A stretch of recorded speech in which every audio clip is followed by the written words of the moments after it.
आज का question HC Verma book से। ये क्वेश्चन नीट में, जेईई मेंस में आराम से देखने को मिल सकता है। यूनिट एंड डायमेंशन का क्वेश्चन है। Frequency of vibration of the string depend upon length between the notes, tension, force in the string and mass per unit length. Note simple mass per unit length. हम dimensional formula इसका derive करेंगे। Frequency directly proportional है length की power x, force की power y and mass per unit length को हमने यहाँ पे m लिखा है, उसकी पावर z। मास पर यूनिट लेंथ को हम बाद में डायमेंशंस में लिखेंगे। फ्रीक्वेंसी की डायमेंशंस लिखेंगे m0 l0 t-1, l की पावर x। फोर्स की डायमेंशन लिखेंगे ml t-2, उसकी पावर y। फिर उसके बाद m बाय l मास पर यूनिट लेंथ है। तो हम यहाँ मास पर यूनिट लेंथ के हिसाब से डायमेंशन लिखेंगे। l ऊपर आके -1 हो जाएगा, ml-1 की पावर z। ये गलती नहीं करनी कि मास पर यूनिट लेंथ को सिर्फ मास लिख दिया, मास पर यूनिट लेंथ है। अब हम सारी पावर्स को अलग अलग कर लेंगे। l x में है, एक y में है और z में माइनस का है। x plus Y minus Z l की पावर। m y में है और z में है, y प्लस z। t सिर्फ y के पावर में है, t-2y।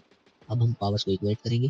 x plus Y minus z is equal to 0, जो कि LHS साइड में है हमारे पास। y plus z is equal to 0 and जो लास्ट में हमारे पास बचा -2y, वो हमारे इक्वेट हो जाएगा -1 से।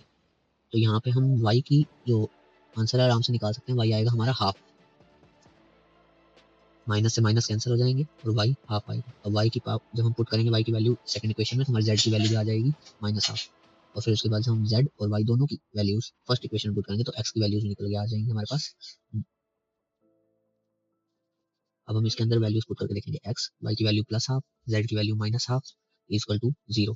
इन दोनों को सोल्व करने के बाद हमारे पास x की वैल्यू आ जाएगी -1। ये प्लस उधर जाएंगे, इक्वेट करके -1 हो जाएंगे। x की वैल्यू -1। अब हम इन वैल्यूज को पुट करेंगे जो हमने सबसे ऊपर इक्वेशन लिखी थी उसके अंदर, तो हमारा फॉर्मूला डिराइव हो जाएगा। -1, y की वैल्यू +हाफ, z की वैल्यू -हाफ पुट करेंगे इस फॉर्मूले में।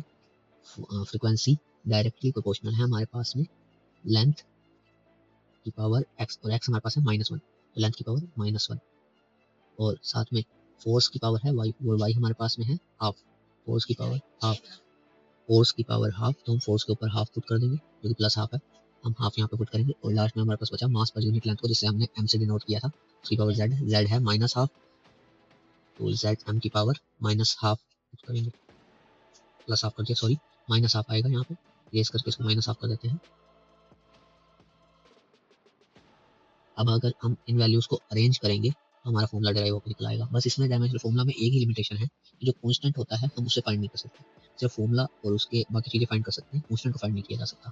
तो अब हम यहाँ पे प्रोपोर्शनलिटी साइन को हटाने के लिए, इक्वल टू साइन लगाने के लिए हम यहाँ पे कांस्टेंट पुट करेंगे k, जो कि सिर्फ एक्सपेरिमेंटली ही प्रूव किया जाता है। ये हमारा फॉर्मूला डिराइव हो चुका है, यहाँ क्वेश्चन सॉल्व हो जाएगा।